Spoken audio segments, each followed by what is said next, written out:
Baiklah para pecinta fisika, sekarang saya akan membahas mengenai materi optik UTBK ya. Soal yang pertama, suatu benda tingginya 6 cm diletakkan pada 40 cm di depan lensa tipis yang punya jarak fokus 8 cm. Lensa konvergen kedua yang punya jarak fokus 12 cm diletakkan di belakang lensa pertama sejauh 20 cm. Maka tinggi bayangan akhir yang terbentuk adalah. Nah, ini sudah saya gambar apa yang diketahui dalam soal. Di sini lensa konvergen itu berarti lensa positif, fokusnya bertanda positif. Ini lensa yang pertama, fokusnya 8 cm. Lensa yang kedua, fokusnya 12 cm. Sedangkan jarak dua lensa 20 cm. Ada benda, anggap aja berupa anak panah. Tingginya adalah 6 cm.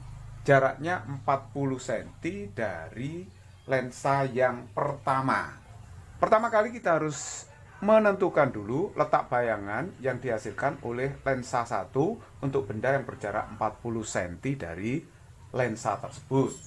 Kita bisa mencari letak bayangan dengan menggunakan rumus 1/f, 1/s, 1/s aksen.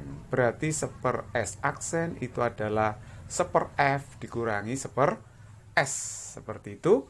Ini bisa ditulis S kali F, di sini S min F. Jadi S aksen itu bisa ditulis SF per S min F. Nah, ini rumus yang kita gunakan untuk menentukan letak bayangannya ya. Bisa ditulis seperti itu. Untuk lensa yang pertama, letak bayangannya adalah S1 kali F1 per S1 dikurangi dengan F1. Jadi S1-nya di situ adalah 40 cm kan. Jadi F1-nya 8, diketahui dalam soal sudah jelas ini ya. Nah, ini 40 dikurangi 8. Nah, kalau kita lihat ini 8/32 itu adalah 1/4. Berarti hasilnya adalah 10 cm.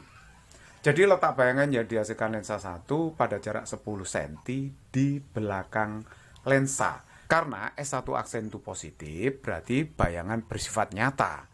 Nah, kalau bayangan bersifat nyata, letak bayangannya itu di belakang lensa. Jadi kalau kita gambar letak bayangannya seperti ini. Nah, ini di belakang lensa. Sejauh 10 cm dari lensa ya. 10 cm. Berarti bayangan yang dihasilkan oleh lensa 1 itu adalah benda bagi lensa yang kedua. Karena jarak kedua lensa itu 20 cm, berarti jarak benda ke lensa 2 adalah 10 cm. Ya, karena 10 tambah 10 kan 20 ya. Nah, kalau kita mencari perbesaran yang dihasilkan lensa 1 sangat mudah, yaitu M1 S1 aksen dibagi dengan S1. Jadi kalau begitu ya 10 ya kan, dibagi S1-nya tadi adalah 40. Hasilnya adalah 1/4 kali. Nah, itulah perbesaran yang dihasilkan lensa 1. Kemudian kita harus mencari perbesaran yang dihasilkan oleh lensa yang kedua. Nah, tadi yang dihasilkan lensa 1 perbesarannya adalah 1/4 kali. Nah, untuk lensa 2 sekarang kita hitung ya. Jarak benda ke lensa 2 itu adalah 10 cm. Kita bisa menentukan letak bayangannya. Nah, S2 aksen di mana? Jadi S2 aksen itu adalah S2 dikalikan dengan F2 per S2 dikurangi F2. Jadi S2-nya di sini adalah 10, F2-nya 12, 10 dikurangi 12. Jadi ini kan min 2 ya. Min 2. Min 2, 12 bagi min 2 itu min 6. Berarti min 60 cm. Tanda min ini menunjukkan bahwa bayangan yang dihasilkan lensa 2 itu bersifat maya gitu ya. Jadi kalau maya letaknya di depan lensa pada jarak 60 cm. Perbesaran yang dihasilkan oleh lensa 2 itu adalah S2 aksen per S2. Nah, kalau kita hanya mencari harga mutlaknya, nilai perbesarannya, tidak perlu tanda min dimasukkan ya. Langsung aja 60 dibagi dengan S2-nya adalah 10. Berarti kalau begitu 6 kali perbesarannya. Nah, perbesaran total itu adalah perkalian antara M1 dengan M2 itu. Jadi kalau saya kalikan M1 dengan M2, berarti 1/4 dikalikan 6. 1/4 kali 6 berapa? Itu berarti 1,5 kali. Nah, itulah perbesaran totalnya. Untuk mencari tinggi benda itu sangat mudah sekali ya. Karena perbesaran totalnya kita sudah dapat ya. Jadi kalau begitu tinggi bendanya itu adalah M dikalikan dengan H, perbesaran total dikalikan dengan tinggi benda semulanya tadi ya, yang di depan lensa pertama.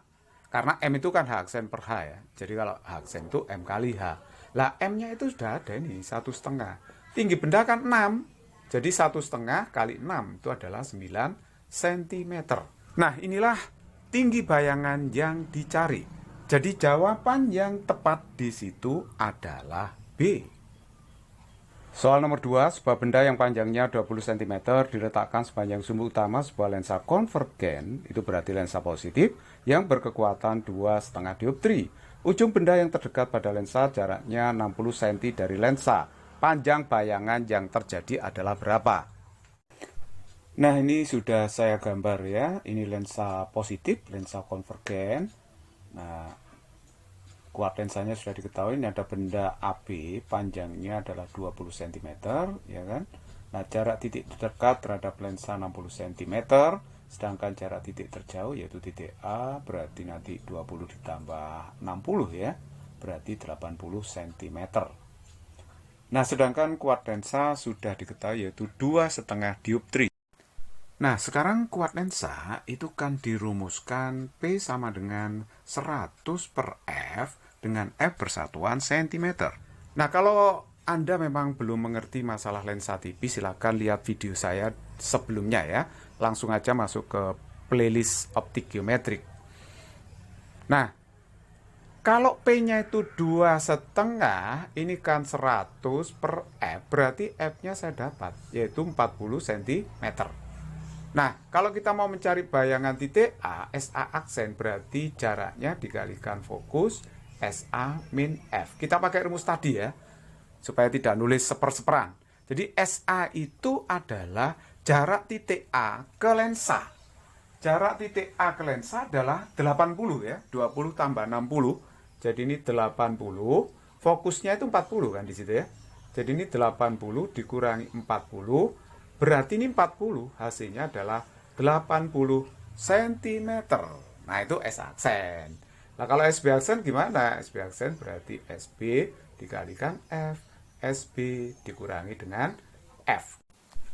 Nah, perhatikan SB-nya tadi bernilai 60 cm ya. Dikalikan fokusnya 40. SB 60 dikurangi 40.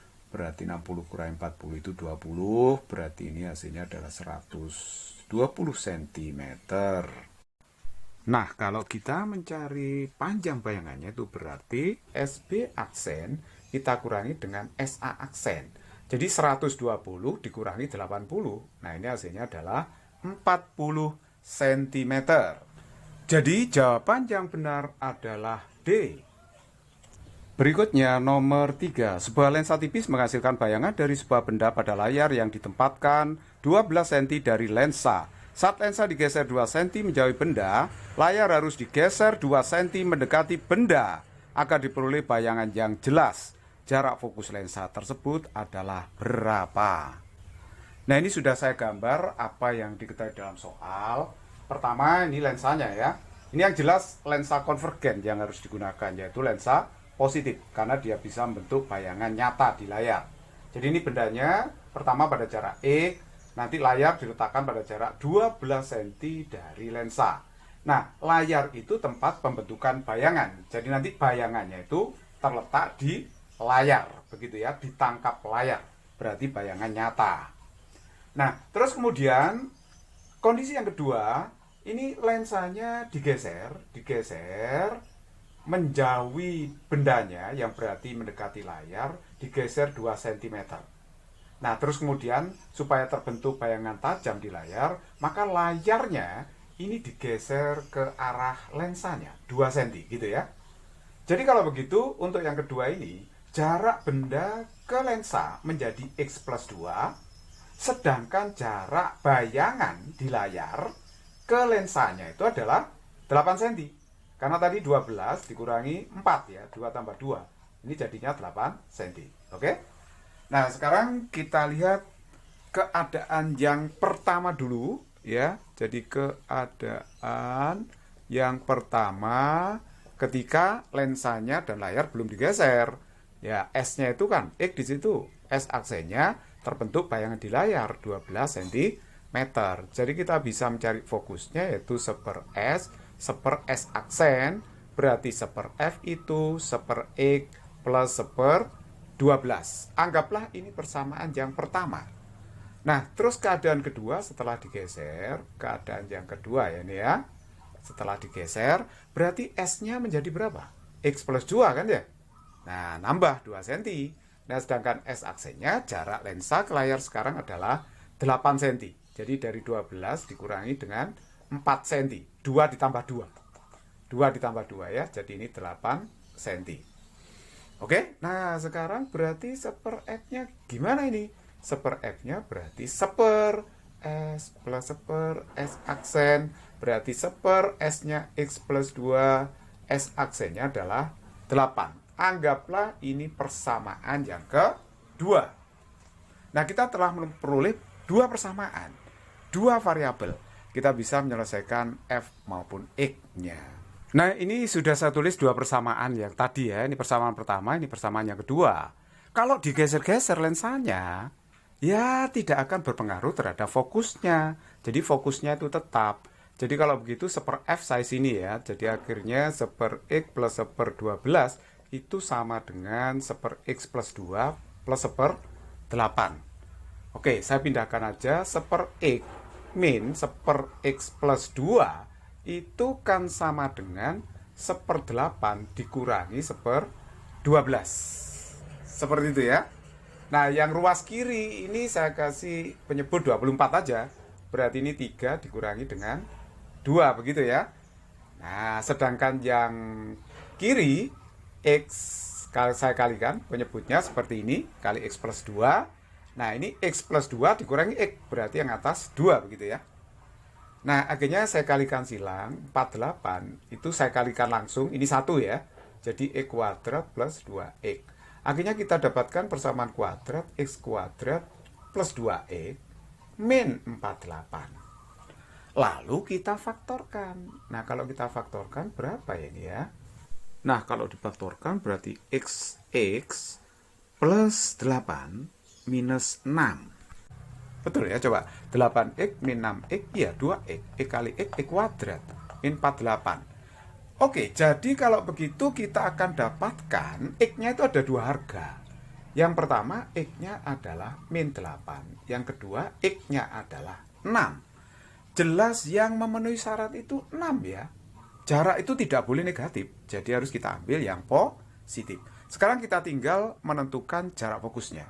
Nah, untuk menentukan jarak fokus, saya tinggal masukkan X6 ini ke sini ya, ke persamaan 1. Boleh juga ke persamaan 2 ya, terserah. Saya ambil persamaan 1, X-nya 6, ini 1/12. Lalu kita samakan penyebutnya, 12, ini 2 plus 1. Berarti F-nya 12 dibagi 3. Hasilnya adalah 4 cm.